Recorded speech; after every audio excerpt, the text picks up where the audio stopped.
If you want to use our service but you don't want to establish a hub, that's not a problem. You can use our virtual hub, but first you'll have to do a couple of things. There is a firewall in everyone's network, which is a good thing because it denies other people access into your network.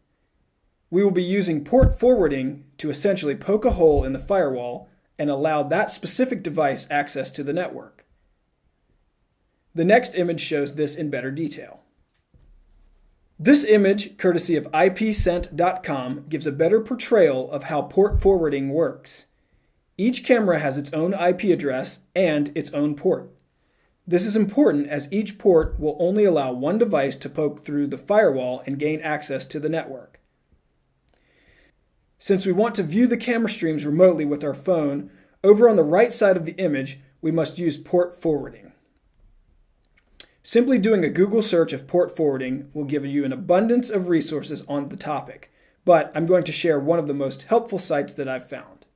So here on portforward.com/router.htm, you can search for your specific router to get a step-by-step guide to set up port forwarding for your router. I will click on one just to show you now. Let's go back to the camera to show you exactly how this applies. We have set up a third-party camera and named it Living Room Camera. I've already taken the steps to connect it to the virtual hub as well. Click on the camera, and this will bring up a live view of the camera. But we want to select the settings icon so I can explain the port forwarding further. When adding a camera initially, all of the information can be entered at that point, but for our purposes, I'm going back through the camera to show you how it's done.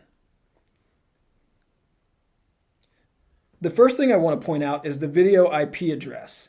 This is the internal IP address for the camera. Just below, there is a port coinciding with the camera. Then we can scroll down to router mapping. This is where you can enter the public IP address for the router and the public port. At the very bottom, you will also see UPnP reset. UPnP stands for Universal Plug and Play. This is a protocol that will allow your router to automatically gain access to the camera if UPnP is enabled. You now have a little bit more information about our virtual hub. If you'd like to have the end-to-end encryption added as well, you'll need to download our app on either your smartphone, your tablet, or your Apple or Android TV.